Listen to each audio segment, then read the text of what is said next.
on your side.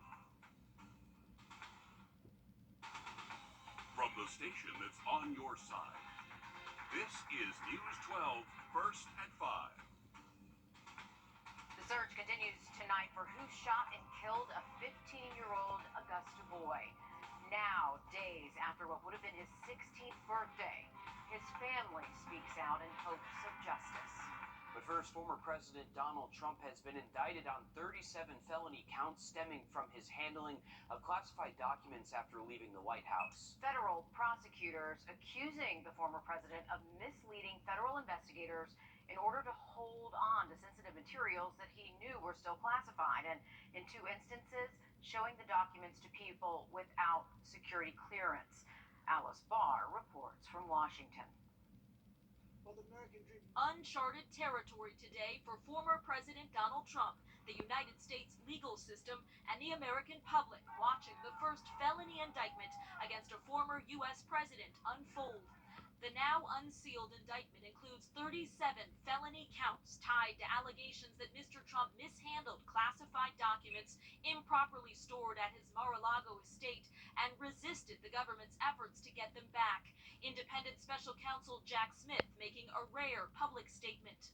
Our laws that protect national defense information are critical to the safety and security of the United States, and they must be enforced.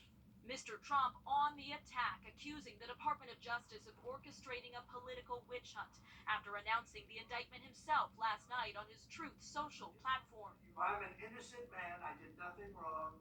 And we will fight this out just like we've been fighting for 7 years. The charges include a violation of the Espionage Act related to mishandling sensitive national defense information, as well as conspiracy to obstruct and making false statements.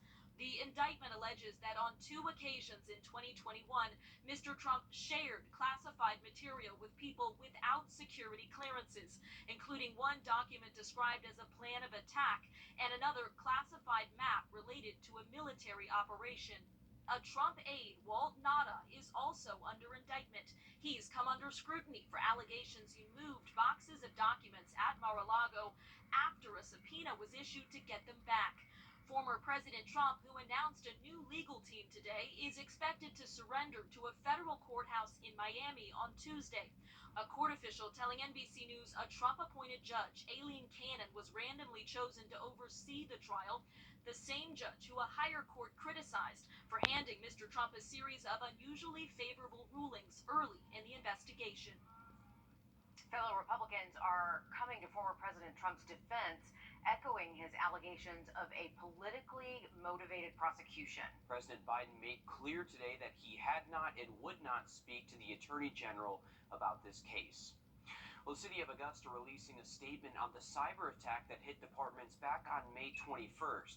The city says it's continuing to work with its internal IT team and external cybersecurity specialist. Yesterday, Augusta fully reset and validated user credentials. As of today, Augusta says it's working to restore all systems to normal operations.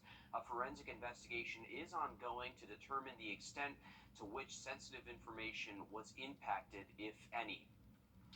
Switching gears to weather now, we're going to take a live look outside I-20 in Grovetown. A gorgeous afternoon for a Friday here. Yeah, you can't, well, it's a Friday, so that's just a good thing to begin with. But Anthony, we'll definitely take the weather on top of it being a Friday. No, absolutely. We have nice sunny skies, and we're noticing that the humidity is a lot lower than what we've seen over the last couple of days. So some great news there, and the sunshine will continue for the first half of the weekend. The humidity, well, that's going to start to increase as we go through tomorrow afternoon and throughout the day on Sunday. And with more humidity by Sunday, we're going to be talking about some higher storm chances. Right now, though, we are dry. Temperatures in Aiken, 79 degrees, a fantastic afternoon and evening for us.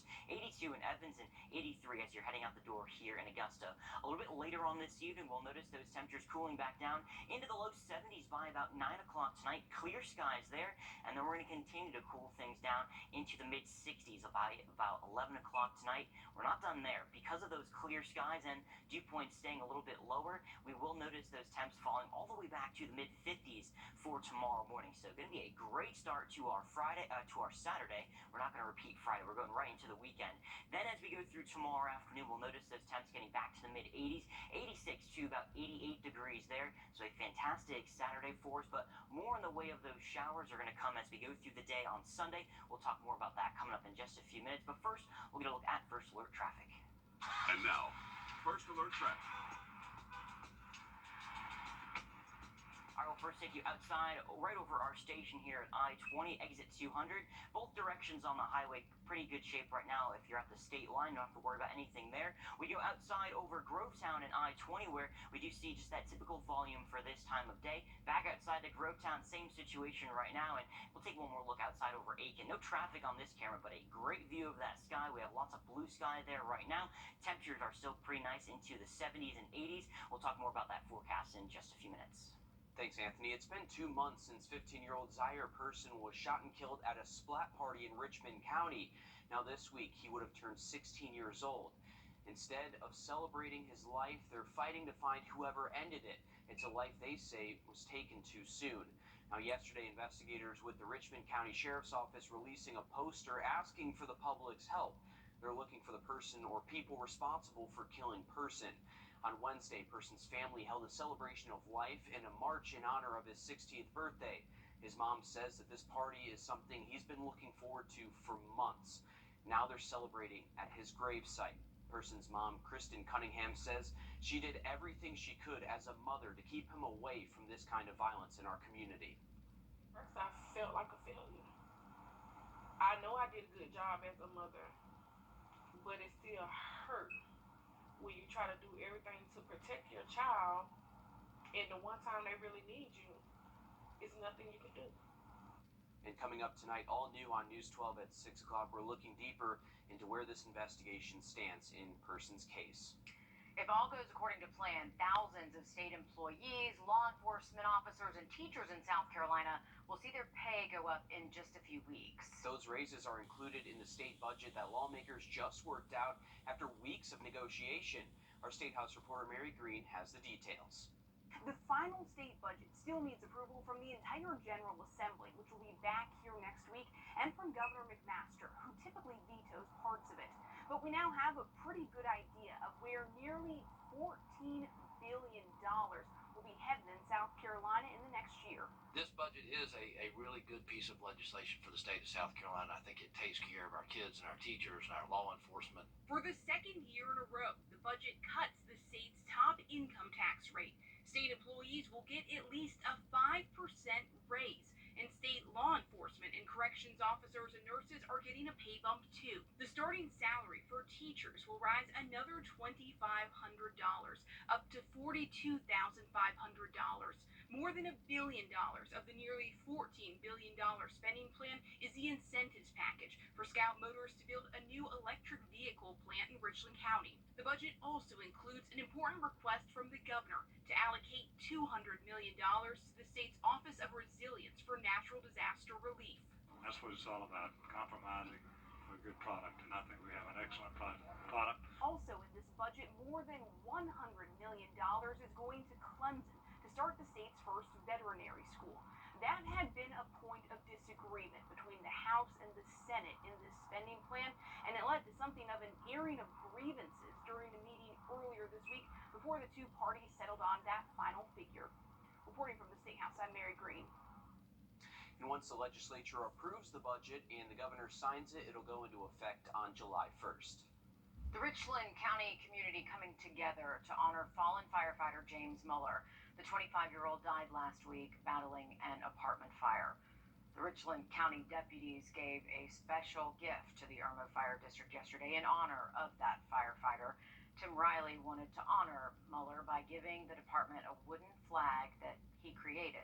The flag has his name on it along with the date of his death.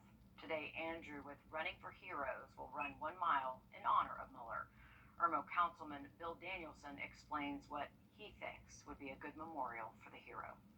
I would envision a place of peace and tranquility, where the folks could, bow their head in respect and pray to whoever they might pray to, and search their souls for what these ladies and men do every day that we don't think about it. And I would tell you that when I hear sirens now, it makes a difference.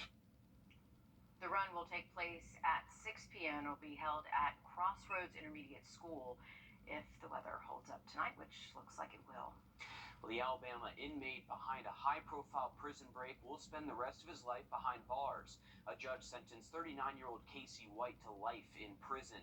The jail official accused of helping Casey escape, Vicky White, took her own life as police closed in on the duo following a manhunt across 3 states. White told the courtroom that he feels like he's the most hated man in the world and that he loves Vicky White. In addition to life behind bars, Casey pled guilty to escape charges. Casey was ordered to pay a $60,000 fine and court costs. Well, some graduations in Aiken County to tell you about this evening. Aiken Scholars Academy is having their celebration right now. It kicked off at 5 p.m. Then Midland Valley graduates at 8. Again, these ceremonies will be at the USC Aikens Convocation Center, so you may want to avoid that area if you're not looking to get into any traffic. The Bell Parkway from Trolley Line Road to Gregg Highway will be impacted by that traffic. Georgia is known for its peaches and pecans. Pecans. I knew you were going to say that. When Live at 5 returns, one of the biggest teams in Georgia is sliding in to help farmers hit a home run when it's time to buy. All right, Anthony, what do you say? Pecans. Oh. Gotta go with the You pecans. just want to fight with me, don't But you? it is pecan pie. I haven't It's been been a while, so I need Y'all there are always just needs teaming to be up that on me. fight. That's There what needs it to be a is. little bit of that rivalry back and forth. Well, maybe you're going to be picking some peaches. Maybe you're going to be getting some pecans this weekend. Saturday's going to be the day to do that. We're talking about sunshine and temperatures getting into the 80s. Some storms by Sunday. Full weekend forecast. We come back. All new on News 12 at 6 o'clock, we're hearing from coaches and friends of the 13-year-old injured in the shooting here at Walmart on Whiskey Road. Time and Taking a live look downtown over the medical district as we send things over to First Alert meteorologist Anthony Carpino. Anthony, it is a beautiful Friday. Yeah. I know a lot of the graduates today are happy that, Yeah. I mean, a lot of graduation parties tonight. A lot of stuff going on this weekend. It's pretty nice out there. We have sunshine. We have temperatures in the low 80s. A few spots already into the upper 70s. The humidity's on the lower side. It's going to be a fantastic night if you're going to be doing anything a little bit later on this evening as well. 83 the current temperature right now. We have dew points into the 40s, upper 40s here in Augusta, so feeling fantastic. The entire CS are a lower 80s from Washington to Edgefield. 83 here in Augusta, 84 in Aiken, and sticking to those lower 80s for some of our southern counties. 81 in Allendale, and a little bit warmer in Louisville, coming in at about 84 degrees. So if you have any plans for the rest of tonight, by 6 o'clock, those temperatures are cooling things down to about 80 to 82 degrees here in Augusta, and then we'll continue to cool things down into the 70s, and then eventually 60s by about 11 o'clock tonight. Clear skies this evening and 65 degrees a little bit later on tonight as well. From the 60s, we're going to cool things down to the 50s before tomorrow morning. The low here in Augusta, about 54 degrees, a little bit warmer inside of Bobby Jones, and everyone else sticking to those mid-50s. Now, as we continue through tomorrow morning, we're going to warm things up to the 60s by about 9 o'clock in the morning. Nice and dry for both tomorrow morning as well as the afternoon. So golf plans for the morning, you're going to be in great shape there, warming up to about 82 degrees by about midday, and then any pool plans for the afternoon, we're looking great there as well. 87 to about 89 degrees for the high temperature tomorrow afternoon. We stay nice and sunny through the afternoon, aside from a couple clouds here or there. The rain chances, they're going to start to go up as we get closer to Sunday afternoon. So the first half of Sunday, you're in great shape. Coming back and forth from church, don't have to worry about the umbrella there. It's once we get past about midday and heading in towards the afternoon. Here's that hour-by-hour forecast. The biggest difference you're going to notice waking up on Sunday is it's going to feel a little bit more sticky. Those temperatures are staying into the 70s. We have that southerly breeze ahead of our next front. By the afternoon, you can see some of those bubble-up showers and storms. That front continues to push through as we go through Sunday night and through early Monday morning. So we're going to keep with those showers showers throughout the day on Monday as well. And we're really talking anywhere between about a quarter of an inch all the way up through about a half an inch. If you see back-to-back scattered showers and storms, your rain totals are going to be a little bit higher, maybe even closer to about an inch of rainfall. So in general for this weekend, any outdoor plans, Saturday is the day to do that. Maybe you're going up to the lake, temperatures there slightly cooler into the upper 80s both days, and we're going to be sticking with those rain chances as we go through Sunday afternoon. Those rain chances will be on and off as we go through a good majority of next week, so really sticking to that summer-like pattern. If you stay drier, your temperatures are going to be a little bit warmer. If you do see those showers, likely sticking into the mid and upper 80s as we go through next week, so not too bad, just a little bit below average for this time of year. Big difference going to be in those morning temperatures. Look at all those 60s, so expect a little bit more stickier conditions waking up starting Sunday morning. Thanks, Anthony. Agriculture is Georgia's largest industry. It's a $75 billion a year business. The state leads the nation in peanuts, pecans, forestry, and more. That's going to be a debate forever. Well, now agriculture in the Peach State is getting some hometown help from another big name in Georgia, the Atlanta Braves. Doug Wrdw explains. On a hot day in June, Drew Eccles literally harvests the fruits of his labor at J. Moore Farms in Hall County. His family has worked the land since 1912, and they're good at it. Georgia farmers we're the best. Now, local farmers like Drew are cultivating a new partnership with the hometown Atlanta Braves. This summer, if you go out to the ballpark, you'll see signs, billboards, and you'll hear radio ads promoting the Department of Agriculture's Georgia Grown program, encouraging you to buy local.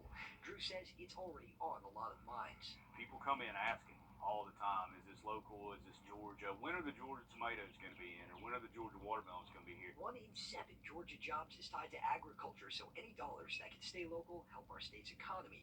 And State Agriculture Commissioner Tyler Harper knows the Braves are a powerful partner in getting people's attention. It puts that money back into our economy here at home. It puts more of that retail dollar back in the pocket of the family farm. From pecans to peanuts, even forestry, Georgia leads the way in a good amount of agriculture sectors. Now, with the Braves on their side, Drew hopes it'll stay that way for a long, long time. It just keeps on emphasizing, makes them remember in their minds that they're supporting local farmers. And these, in a lot of cases, these local farms are the backbones of communities, especially rural communities.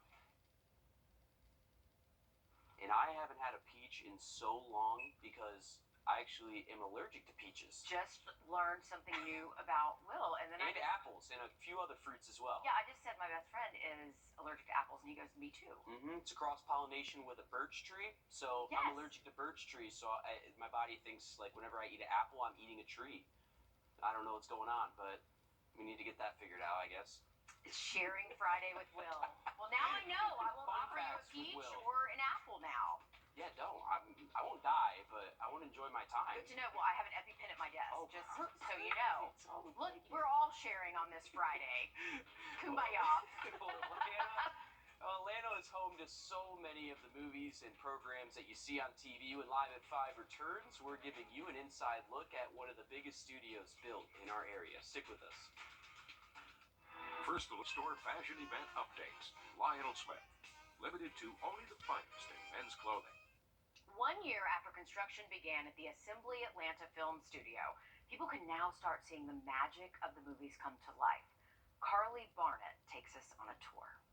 If you travel I-285 through Doraville, you may catch a glimpse of New York City, or New Orleans, or maybe somewhere in Europe. Later this summer, our gates are going to be open. We're going to have clients in here. We're going to have cameras rolling. We're going to be creating content. Justin Campbell is Vice President of Studio Operations for Assembly Atlanta. In the next, 2 to 4 weeks, we'll be in discussions with some major studio players to come in and actually start filling this space. He gave us a look around 1 year after starting construction. They're facades, but they're not like backlots like what you might find in LA. It's not plywood and veneer. And we're shooting in high def now, 4K. Yep. So it's got to, in order to look real, it's got to be real. Inside are offices and dressing rooms. They even have an efficient use for stormwater drainage. All this water is going to be filtered and maintained at a 3-foot level depth, so you can shoot in it. Wow. Jaws were shot in 2 feet of water. We'll have 3 feet here.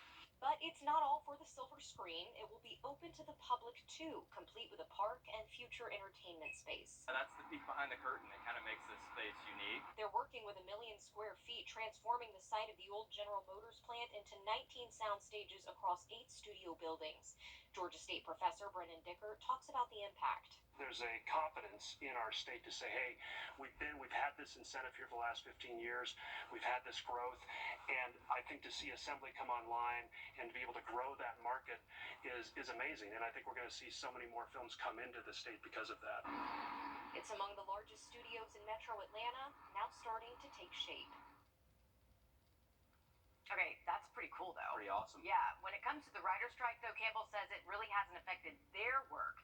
He says it's hopeful, though, that an agreement can be reached before the opening of the studio because Georgia is one of the premier places to create content. And Assembly Atlanta is actually owned by our parent company, Grade Television, and we've even seen that in CSRA with that content being made Yeah, as well. exciting stuff happening, and it's right in our own backyard. Absolutely. All right, pretty cool stuff for sure, guys. Going to keep an eye on Atlanta. For us here locally over this weekend, any outdoor plans for Saturday? We're going to be in great shape. We're talking about some sunshine. Temperatures staying seasonal into the upper 80s to about 90. And then some storm chances are going to be arriving as we head through the day on Sunday. We'll have one more check of that forecast when we come back. It's all they do. Call all nines. All right, any plans for tonight? We're talking about low humidity. Temperatures are cool all the way to the 50s for tomorrow morning. Then we're back to the upper 80s. Plenty of sunshine for our Saturday. Then as we go through the day on Sunday, the wind's going to turn out of the south, pulling in a little bit more humidity.